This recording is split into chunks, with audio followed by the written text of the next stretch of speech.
Hey guys, part two of this talk is sort of an abridged version of the patient warrior lessons I learned and what I synthesized for my kidney battle that I've also used with this COVID clot and lung clot, heart clot battle. And I want to share them with you as quick as I can, and may do a longer version of this if the lessons are interesting and if people need it. I'm happy to share it, so hopefully it'll benefit some of you.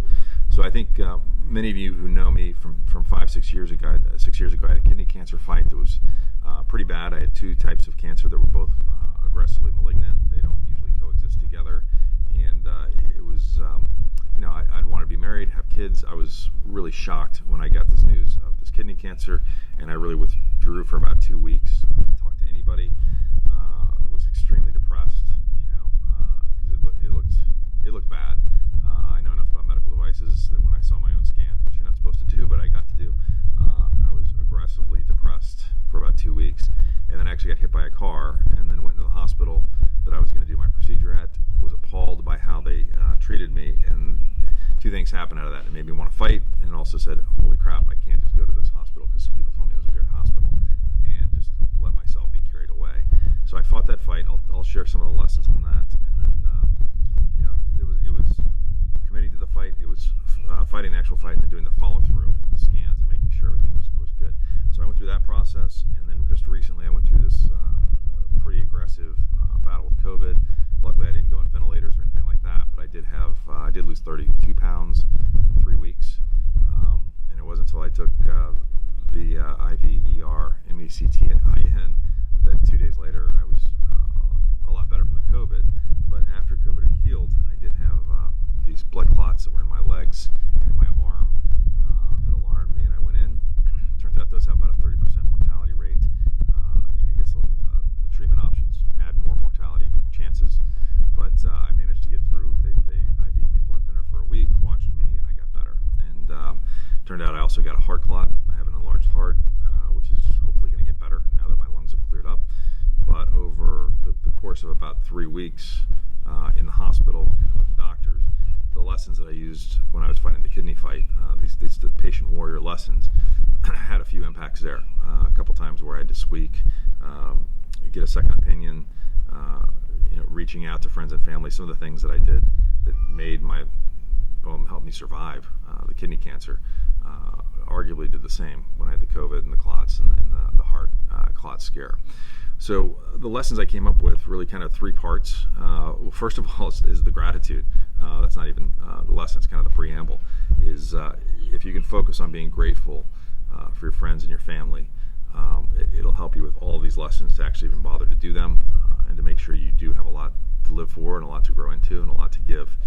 So, and each crisis is another way to look at it too. From the kidney cancer time, I didn't have a family. I wanted a family.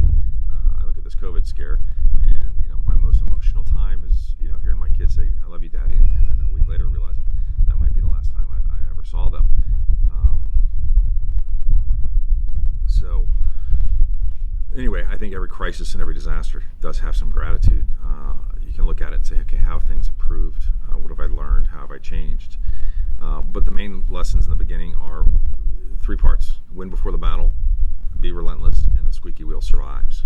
And this is how I break it down. My engineer think is, win before the battle, kind of a military term. The battle is won before you actually go fight, in terms of your terrain, your positioning, your strategy, how you're going to approach it, how what you're going to do.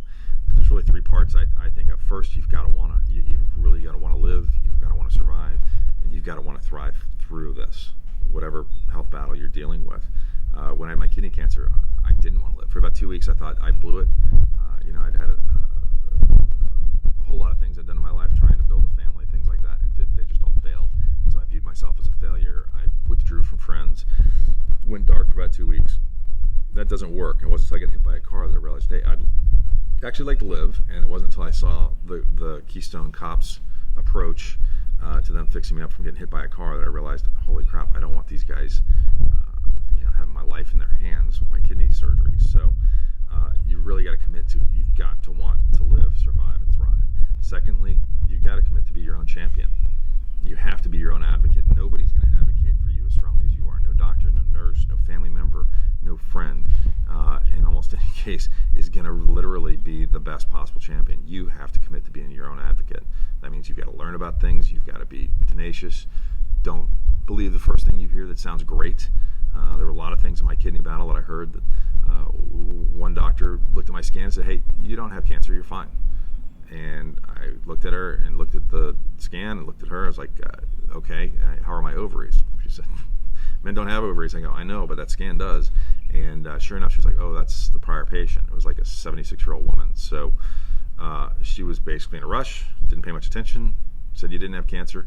Most people would probably, I think, run out the door saying, "Doc said I don't have cancer," and I would have died about 6 months later.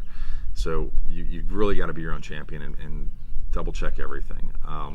The third part of that win before the battle is you've got to reach out.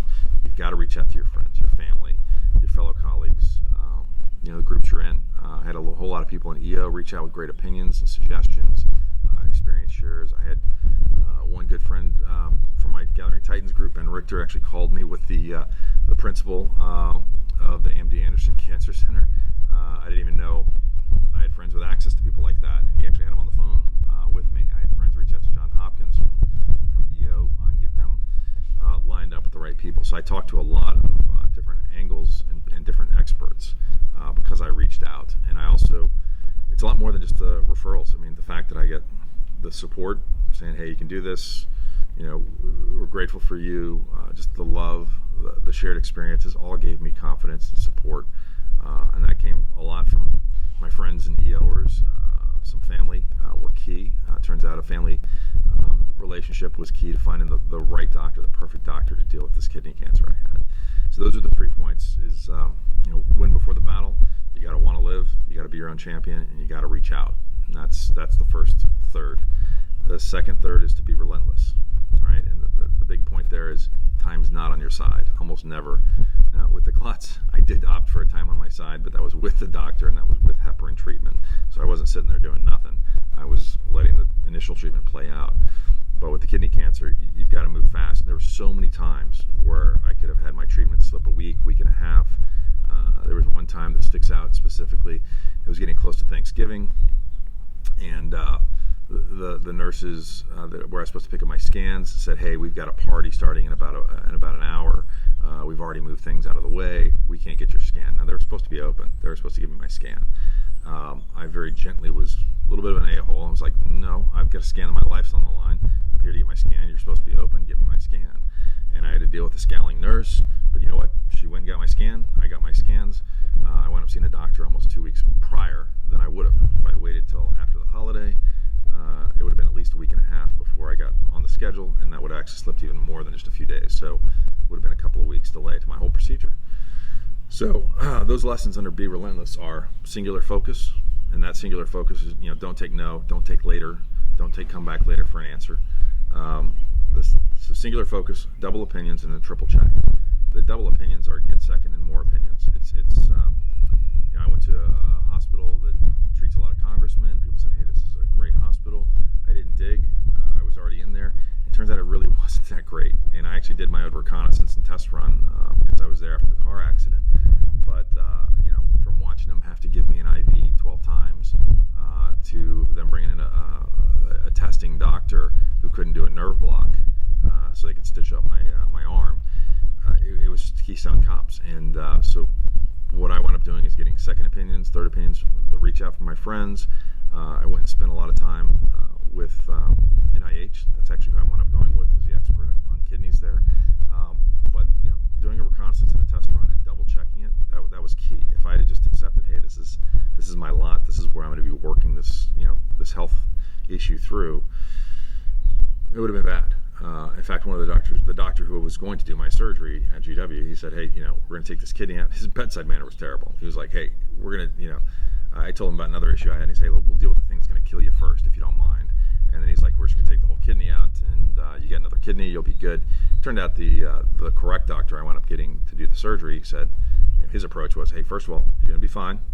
Secondly, he had three experts in the room. He said, "Look, we can probably get this out. Looks like maybe 3 to 4, maybe 5%, 10% of the kidney, and have you with almost both kidneys and be back in business." They wound up taking 3% of my kidney. So I've got 197% of a kidney, which is a much better situation to be in if something worse happens or I get in a car wreck or something like that. So that double opinion was critical, getting second opinions on everything you do. And then the triple check, right? When I was at the first hospital, I already shared the story of the wrong scan. But there was a point in the process where they had me down for my left kidney, and it turns out, no, it's my right kidney. And if I didn't double check that would have been possibly a problem. Certainly alarmed me. And the nurses, they're overworked, they're busy, but they're confused. Sometimes they're told what they're told. If you know that game of telephone, sometimes they're told the wrong thing. I remember there was almost a 12-hour period where my pain meds were overlooked, and they couldn't give me pain meds because the doctor had subscribed it. Turns out, prescribed. He actually did prescribe it. They just didn't have it in the right place at the station. They misplaced it. So I went for 12 hours with almost no pain meds, and it was excruciating. But realize they're overworked, they're understaffed, they're confused. Under COVID, this is probably triple so. And you really want to kind of take the approach that, hey, not that I'm triple checking you and sharpshooting you and giving you a hard time, but I'm here to help you. Like, you're there to help the nurses be awesome, and they're awesome. And by the way, have I got my pain meds? Right? Are you sure you've got the right medications for me? And talking to them. And it gets a little into some of the next point. But the singular focus, the double second opinions, and then triple checking, those are all three distinct things that really, throughout the entire battle, from start to finish, you've got to be relentless on. Because any one of those things can sink you. The third one is a squeaky wheel survives. And the point there is really just squeak, squeak, squeak. And I thought about it a little more deeply and what I did that worked. And I categorized it kind of in a few different ways. A lot of ways. I kind of synthesized them a little bit. But I think first you want to squeak nicely and nobly, right? So by nice, I mean you want to be conscious and confident and collaborative. Again, I'm here to help you, Miss Nurse. I'm talking with the doctors. Be polite, but be persistent. But you also want to be conscious, right? Realize they're dealing with a whole lot of other patients, but also they want you to get out of there. They want to know everything they need to know to make you survive, right? So I think if you can be nice and conscious of the fact they've got a lot of strains and work with them and be considerate and grateful, that goes a long way. And the noble part is just being, again, appreciative and aware and authentic, right? So I spend time researching, this is the second one, knowledgeably. I spent a lot of time researching COVID. I researched the cancer I was dealing with. I spent a lot of time researching what they're doing. And doctors particularly seem, they've got a lot of patients. Most of them do not say, hey, I know you're dealing with this. Here's all the things I think you need to know. And if you can be a little bit more knowledgeable than your average patient, the docs, I think, for me at least, they tended to resonate and connect a little bit better. And it sure seemed like they gave me extra attention. And I think if you're aware of what the situations are, what the typical treatments are, and why maybe you should be different, or why you want to double check or ask something, letting them know why you want to have something clarified, or maybe there's some information they need, that you're there to help them, and that you've read up and you've studied the options, and that you ask them, hey, what else should I be asking? I mean, really let them advise you and connect with you. Those have been huge. The docs gave me 2 options to deal with my blood clots just recently, and I was the one who asked, why can't we just see if this blood thinner works? And the answer was, oh yeah, we could do that too. And in fact, you probably should do that.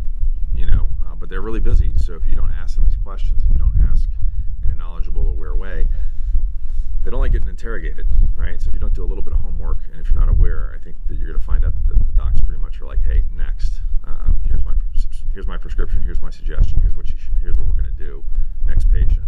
But if they can connect with you on a knowledgeable level, you seem to care and be aware and be cooperative, I've always gotten a lot more response. And with the kidney thing too, I spent a lot of time with the doctors, thanking them, sent them a thank you card, all this other stuff. My mom did too. That made a difference with the follow through. So nicely, nobly, knowledgeably, and the last one is neighborly, right? And especially with the nurses, but the doctors too, to know and empathize with them, with what their goals and challenges are. I mean, I talked to the doctors about the other people who had COVID, right? That were in the hospital. We had the week I was there were 8 code blues.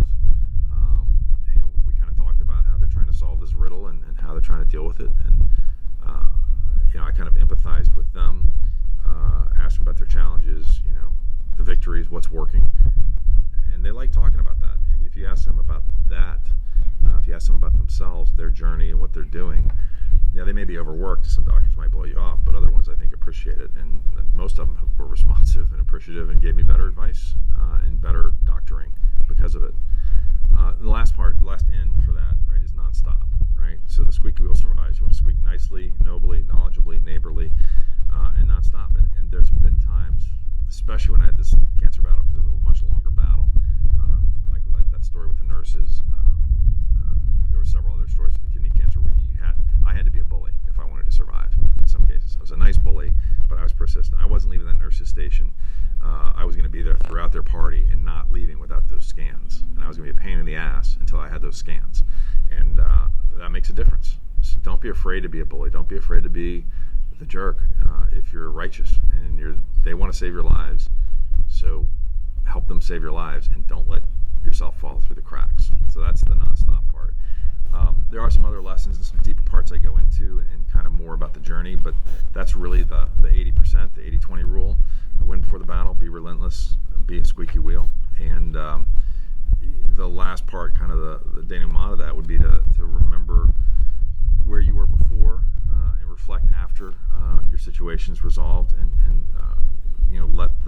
when you come through this medical crisis you're dealing with, just reinforce your commitment to live with gratitude, because I spent a lot more time with my kids since coming back. I felt this pressure just to jump into work and push 100% harder. Instead, I've made sure I pretty much gone to the park, play with my kids, a couple times each day. There's been a couple days where I haven't, but I've spent a lot more time with them, and I did spend good time with them before. But really living with intention, nothing like this crisis that God or circumstance or whatever your faith is has put you in. You can take that strength out of that, which is to live with gratitude, to live with intention. Giving a talk around this was actually inspired by, I was at church one day, and the whole story of picking up a cross and carrying it away to show people, right? Like when something bad happens to you, you can take a lesson and share that, and it helps even just one person. Then maybe there was some good that comes out of the bad, and hopefully at least for my kids, you'll see this and say, hey, next time I get a boo-boo or an owie or something hurts that shouldn't hurt, or maybe something a lot worse, if it helps you survive, I'll be happy. If it helps you, my friends, I'll be happy. If it helps somebody I don't even know, I'll be thrilled. But be patient, but be a warrior, and don't run out of patience. Don't be a victim, and live with gratitude. Be thankful for this and use it for good, and hopefully this works. Thanks for your time. I know it's a little more than 15 minutes, but hopefully these lessons will work. If any of you are going through a fight, reach out to me. Texts are great, emails are okay, phone calls are terrible, but I will respond. And if any of you fighting this fight, I want to help. So thanks, and you can share this if you want. I'm not sure. I might want to do an updated version of it. But thanks again, so much for your patience. And any of you who are fighting, good luck. God bless.